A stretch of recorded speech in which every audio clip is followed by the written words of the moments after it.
SkywayTj, everyone, and today we are finally going to be talking about movies from 2024. Today we are going over the top 10 worst movies that I saw this year.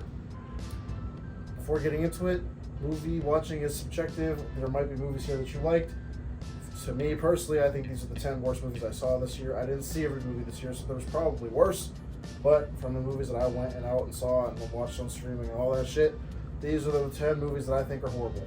So, without further ado, let's hop into the 10 worst movies of 2024. Alright, at number 10, I have the Borderlands movie, just Borderlands.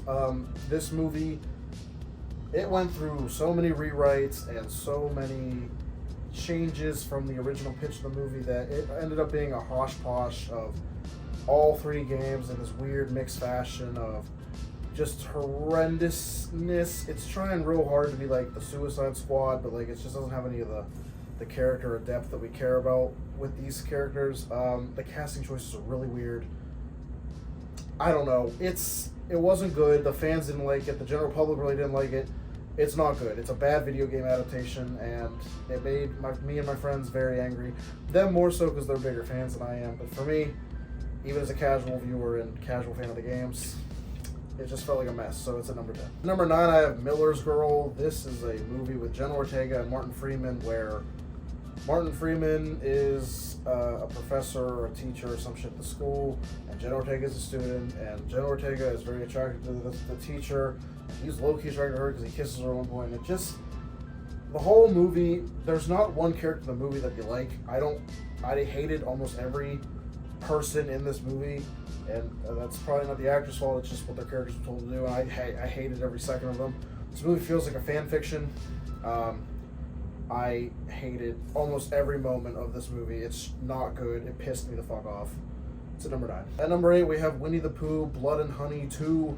I will say I did enjoy this movie more than the first Winnie the Pooh, Blood and Honey. They got more of a budget. The Winnie the Pooh design looks much better. This one has Tigger in it, and that's fun. I think these movies are stupid fun. They're creative ways for people to make movies, albeit from childhood things that we really like, so it's a bit weird, but at the same time, I can't make a movie, so I don't know. I think these movies are dumb fun. I'm going to continue watching them, unfortunately. They're having no kids. I don't love them, and you can't put them in any higher on these lists because they are, let's be honest with ourselves, shit. But they're fun to watch, so I don't know. It's at number 8. It's one of the worst movies of the year, but they're stupid dumb fun, so like, whatever. At number 7, I have Ricky Stenicki. This movie, it's basically some friends, they make up a person named Ricky Stenicki that they can blame for all of their problems, and anytime they fuck up anything in their lives, they blame it on Ricky Stenicki. To get out of things with their wives, they blame Ricky Stenicki. Yada yada. Eventually the wives want to meet Ricky, and they hire John Cena to play Ricky. It's a comedy, kinda. The problem is, I think you have to be really high to enjoy this. John Cena's doing a great job. The other actors are fine, I guess. Zac Efron's probably the best out of all of them, besides John. I don't know. I didn't laugh like once, so I really didn't like it. I didn't. Next up, I have Sting. This movie is basically Alien, but if it was a giant spider instead of a xenomorph. I do think there are some shots in here that are really cool. There are decent scares in it. It's a decent enough horror movie, but at the same time, it's extremely boring and predictable. The characters make interesting decisions. The kid actor, like the main kid actor of this movie, is doing a pretty good job. Credit to them. But overall, the movie is just, B-tier horror. It's not fantastic. It's just a big spider movie. So, yeah, there's a lot of crappy horror here. Next up at number 5, I have Afraid, or I don't know. This is Blumhouse's like 3rd movie this year, and it's about an evil AI that, is bad, and there's like government behind him, and there's just no escape. There's no ending to the movie. It just kind of stops. I don't know what Blumhouse was doing this year, but they had a lot of shit, and it just didn't stop. So you're gonna see a trend here coming up. But yeah, Afraid is pretty bad. It's so bad. Number 4, I have The Crow remake with Bill Skarsgård and FK Twigs. Yeah, what the fuck? This movie clearly doesn't understand its source material. I don't think it even really understands the first movie that it's remaking. I like Bill Skarsgård too, and there's one really cool action scene that I'll give them credit for. That was very well choreographed and fun. But other than that, this movie sucks. Like it feels like a CW movie. It's just it's not good. It's trying way too hard to be edgy, while the original has this special charm to it that's like from the 90s and everything. This remake is just like, it's just bad. Like, I don't know why we remake things. Just let it be. But whatever. It was horrible. That's why it's an 04.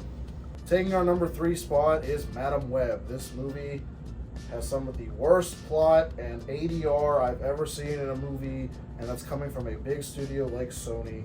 The Sonyverse is officially dead after Kraven the Hunter, and thank God, because this movie was probably part of its downfall. The actors, I'm not going to blame them, not really, except maybe Dakota Johnson, because I feel like she just didn't want to be here. But overall, yeah, nothing happens. They marketed the fuck out of this movie, showing you like Sydney Sweeney and the other Spider-Girls in their costumes. All you see in the trailer is what they are in the movie. The plot doesn't make any damn sense. It feels like 3 different movies going at once. It's just it's a total fucking mess, and it's one of the worst superhero movies I've ever seen. It's dog shit. At number 2, I have Imaginary. To be fair, 1 and 2 could be tied, to be quite honest. They're both equally horrible movies. But Imaginary is a horror movie from Blumhouse this year, where it's the basic premise is if your imaginary friend comes back and starts haunting you and, you know, kills you, there's an alternate dimension where imaginary friends live or whatever. The premise could have been cool. Like, don't get me wrong, it's a cool idea, but the execution here was just horrible. There's 1 kill in the entire movie, I'm pretty sure, and I think it happens off screen. It's just, I'll give them credit. Some of the set design for the imaginary world, kind of cool, but other than that, this movie is just horrible. It's horrendous to watch. It's not worth your time. But my number 1 pick for the worst movie of 2024 is Night Swim. This was like the first movie that came out this year, and much like tradition, they dumped a shitty horror movie in January. Yeah, this is Blumhouse's first movie of the year, and they really hit us with 3 stinkers in a row with Night Swim, Imaginary, and then Afraid. Luckily, Speak No Evil was pretty good. But anyway, back to the point. Night Swim is a movie about a haunted swimming pool, and you know, going into that, you know, you weren't expecting much, but my expectations were low. But like, holy fuck, yeah, it's bad. It's horribly acted. It's not great. There's weird line readings. The whole premise of the whole fucking thing, it's just crazy. Horror has been really good this year. Don't get me wrong. There's been fantastic horror this year, but there's also been a lot of crap. I think there's more good than bad, but for a while there was a lot of bad horror. So like, I'm glad. I don't know. I'm glad I picked up from this. This is definitely the worst movie of the year. This is my number 1 worst movie of 2024. Well, guys, those are my least favorite movies of 2024. Again, movies are subjective. So if your fave was in here, I'm sorry. I just do not agree. I hope you enjoy the rest of your week. Next week, we will be talking about the best movies of 2024. I wanted to wait until after Christmas because Nosferatu is about to drop, and I want to make sure I see that because I have a feeling it's going to sneak into my top 10. But we will see. I'll be back next week with that video, and you guys have a great day, week, and happy Christmas. Have a good one. Bye-bye.